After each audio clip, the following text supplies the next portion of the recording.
Hey, let's talk about stroke. Can we? Let's talk about vacancy. Let's talk about all the things behind the scenes. So can we talk about it? Let's talk about it. Let's talk about it. Let's talk about it.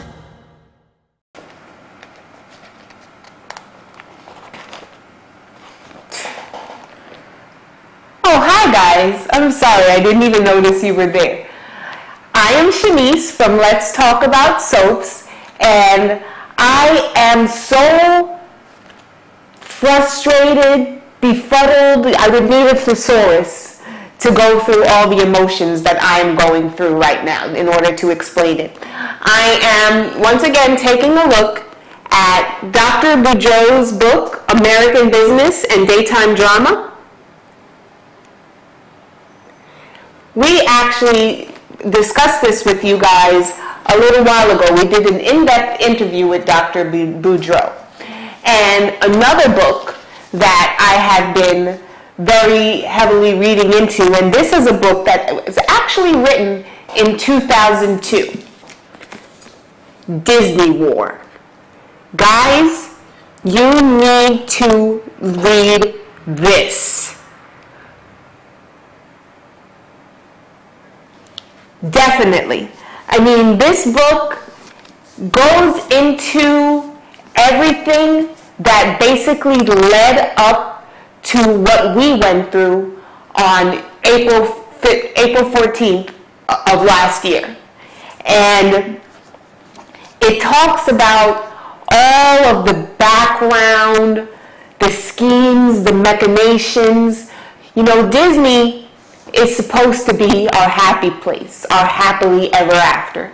And that's what it was under Walt Disney and the Disney family.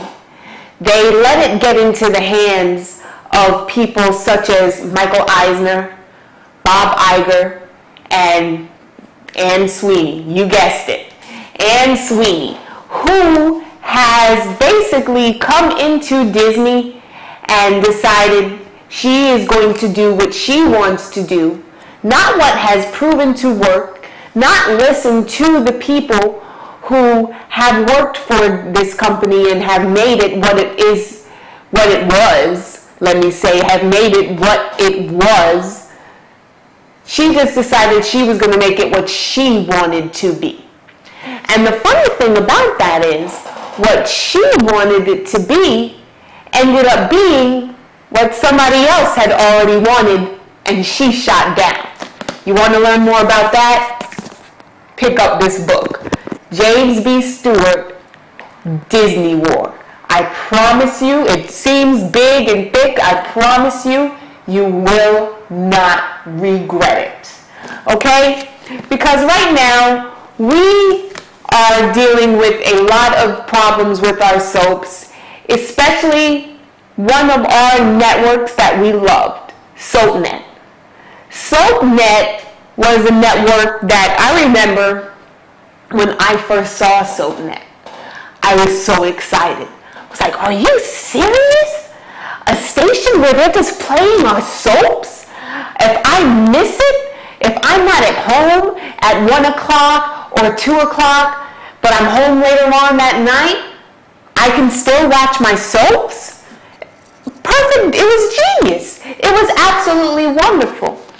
And there was a woman, Angela Shapiro was her name, and she wanted to target the same group that in the previous interview with Dr. Boudreau, he let us know that they are now disenfranchising that group. They're now disregarding that group.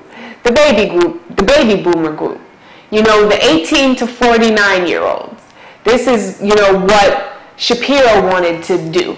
She did intensive research and saw that the networks were not specifically targeting that group. And so she wanted to. And with that, you know, we got things such as SoapNet, which I know the baby boomers love. And I myself am not a baby boomer, but of course, you know, I have parents, I have aunts. So I know that they loved it themselves. And they started in 2003, if you had noticed, things with SoapNet had started to change. They started to go down a little bit. The two soaps on ABC that have been canceled right now, All My Children and One Life to Live.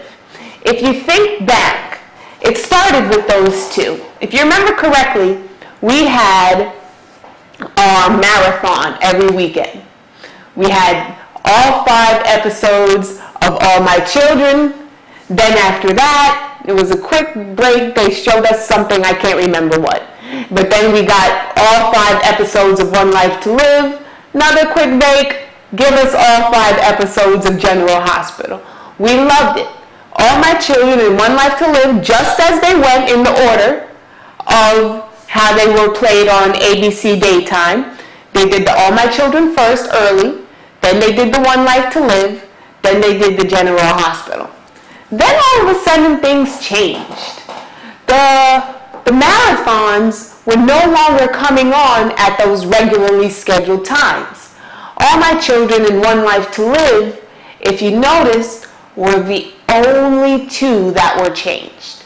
The only 2 marathons that were changed. That probably should have given us a hint that they had something in the works. Then you think about the soap fan week that, you know, Disney had, where you can go to like Disney World, Disneyland, meet all your favorite soap stars. The publicity of that alone was huge. It used to be 2 weeks. Then suddenly they brought it down to 1 week. And then all of a sudden it was gone. You couldn't meet your favorite soap stars anymore. They just took it all away. Why? These were all things, these were all signs letting us know something big was coming and we weren't going to like it. You know, the minds of the men in power can be very funny. When Eisner came on board with Disney, and this is according to the book Disney War, the staff of Disney was very happy.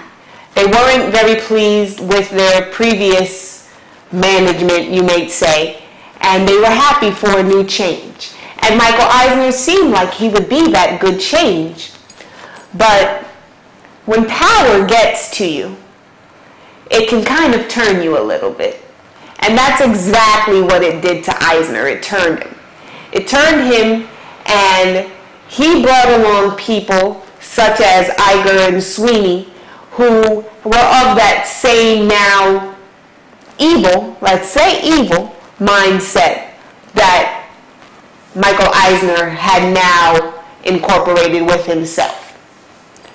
Now, All My Children is one of the most loved soaps. Everyone knows Erica Kane. Who doesn't know Erica Kane? But I'm not sure if you guys really remember how the storylines of All My Children just started to get real crazy, almost unwatchable.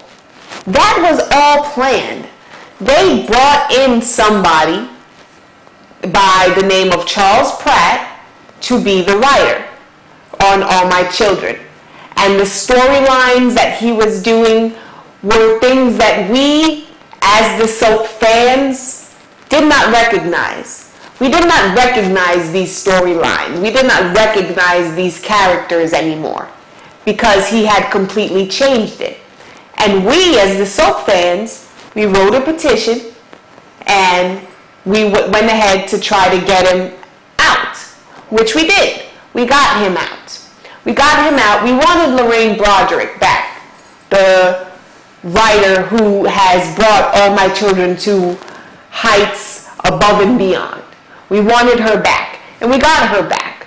However, they had planned for her also. They wanted to tell her how to write her soaps. She didn't want that. So then they brought in the Angels of Death. D&D, Donna and David. And no, this is not a 90210 reference. They brought in Donna and David because they had subsequently killed two other lifelong favorite soaps, The Guiding Light and As the World Turns. They wrote those into the ground. So why not bring them along and let them write All My Children into the ground? And they were doing a very good job of that. That's what they were brought on to do, and that's what they were doing very well. Again, we weren't having it. And what I can definitely say is, as All My Children was returning to its heights again under Lorraine Broderick, who I have had the pleasure of meeting, then they decide, you know what? We are going to take All My Children from its New York studios, fire everybody, all the staff, all the crew, everyone who has worked hard on this show for decades. Get rid of them. Move to California and start there. The whole time knowing good and well, in about a year, we're just going to cancel this soap completely. So, that lets you know about the evilness in these guys' minds. How they have been planning this, not, what we're just hearing about from a year ago. They've been planning this for almost a decade now. They've wanted to get rid of this hope. But they went ahead, canceled the All My Children, moved them to LA, completely destroyed the livelihoods of the cast and crew that was here in New York. And not only the livelihoods of the cast and crew of New York, that hurts New York's economy, because that was bringing money into New York that is no longer coming anymore. They brought them to LA just to kill them.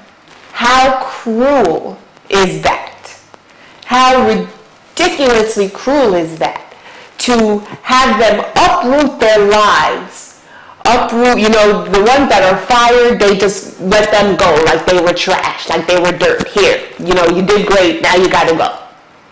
But then the actors, and these people now, they have to go uproot themselves, move to LA, move their children. Their entire families have to come with them, have to, change schools and get adjusted to this new life in this new place, knowing good and well, oh yeah, we're about to fire you guys too. Just so you know, we're going to let you go too. And this is supposed to be the place where dreams are made of? This is supposed to be everyone's happily ever after? When the whole time they've been telling us this, but they've been witches, warlocks, ogres, all of that in disguise. They have done everything that they can do to eliminate this genre of television. And not to include what they did to the actors, what they did to the fans, what they did to the soap fans. When they made this decision to go ahead and cancel these soaps, they would they knew we would have a reaction. They would put on their machines any messages left on here about the soap operas will be deleted automatically, not even listened to, just deleted. So basically, ABC, Disney, what you're telling me is you could care less about what I have to say, but you still want me to watch your shows and basically put money in your pockets. No, it's not going to happen.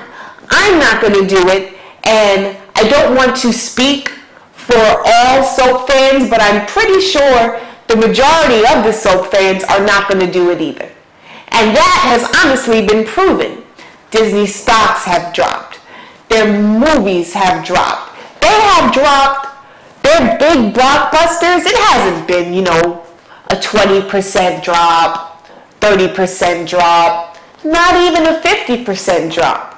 According to an article in the New York Times, their blockbuster movies have now dropped in revenue by 70%. So fans, we have power. We have power that we probably didn't even realize we had. We're really just discovering the power that we have. And it is now our time to take that power and make sure that we get what we want. There was a recent board meeting where they discussed the soap opera genre. And from what I understand in the meeting, it was said, oh, the soap opera genre is great. It's wonderful, you know? And, you know, our primetime soaps, you know, we're going to concentrate on that, on these primetime soap operas, and see how that goes. So they tried to trick us, you know, with GCB, good Christian bitches. That's right, I said bitches, because that's what they meant. They can tell you whatever they want, good Christian belles. You guys saw the promos. They were saying bitches without saying bitches. And they didn't even stop there.